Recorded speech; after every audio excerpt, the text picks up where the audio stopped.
So this is Kate Keeley from Quest Small Business Group, and I'm a community rep here. And I am very lucky to spend some time today with Cass Mullane of Beyond the Budget, with Patty Serrano of the Business Loft, and Mary Kelly of Productive Leaders. And we're having a conversation around using social media in your business and the ways that it can help you drive sales, build engagement, and retain customers. So, Cass, you want to tell us a little bit about what you've been doing with your webinars? Sure. I have a budget bootcamp webinar. I've been running it since January of 2010. I started out with 5 local attendees and in addition some people in New York and in Virginia that I knew, and that was back in January 2010. Now in April of 2011 I have about a 1,400% increase in attendees. I don't know most of them. I'd whistle if I could. That's amazing. Yeah, it's pretty exciting, yeah, because it was completely referral. So I don't know the people, but because I have a webinar format, we have social interaction. We have groups for people who don't know Excel, for example. We have a separate group where we can learn Excel. We have groups where they go through the budgeting process as a clump. I have a clump of women, for example, that went through one last month. There were 6 women. They met together. We had a separate webinar to go over all their questions. So the question and answer, give and take, was wonderful. It's open mic, you know, we just handled any questions they had, and they had the comfort of being with a group.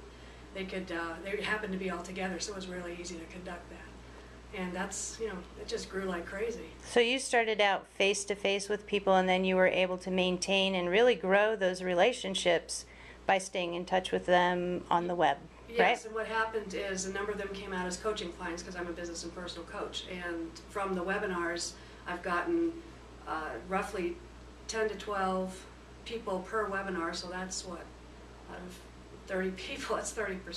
That's amazing. Or if I have a larger size, it's obviously a lower percentage, but it's a wonderful turnout from that group. Now, some of them may not come to be a coaching client for several months, but it's been a great referral source for them. That's wonderful. So, Mary, you have Productive Leaders, and we just saw that you have another, this is your 4th book, and it's 15 Ways to Grow Your Business in Every Economy, and I think you mentioned that there is some information in there about using social media. Is that right?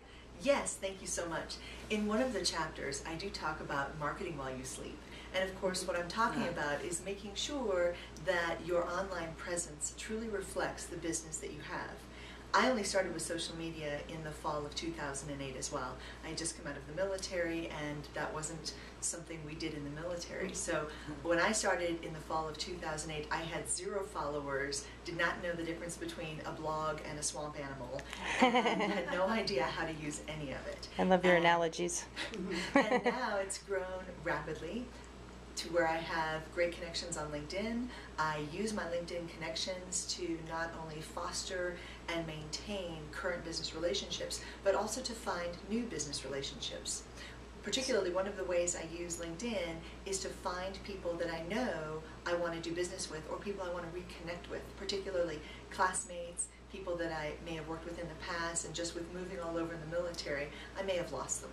So with something like a book, that's a challenge to get it out there and get lots of people knowing about it. But what I'm hearing you say is you have relationships from the past that maybe you haven't talked to them in a long time, but it's a very quick way to rebuild those relationships, and they help and support you. Absolutely. One of the ways that we can use LinkedIn is we can promote our friends, and that's one aspect of my business as well, as Cass and Patty also firmly believe in, is using social media to promote your friend's business. We all want our friends to succeed, and we know generally if they're doing business with us that they're quality people with a quality product, and we want to make sure that we're promoting them as well. So when I am looking for someone to do business with, I frequently go to my connections, my groups, people that I've connected with on LinkedIn or reconnected with through social media, and I try to find people that I know either from past relationships, past work, or referrals from other people, and try to do business with them.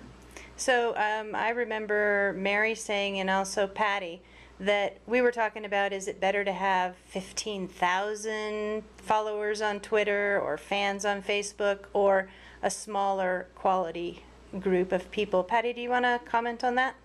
Well, that was just my personal feeling when I first got on Twitter. It was one, fateful night in 2004 where I just started talking to some other people in Colorado.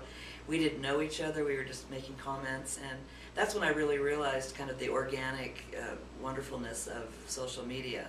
It was a way to, meet friends and make just wonderful friends. So I opted to do it that way and just, make sure on my business accounts that it's people that are interested in that subject. And on my personal account, they'll tweet me back or Facebook me back and have some fun. And I'm noted for just, you never know what I'm going to post. And that's me. I mean, it's myself, my personality coming out. So yeah, I would rather these people kind of understand what I'm doing and they know me and they've opted to, choose to follow me. So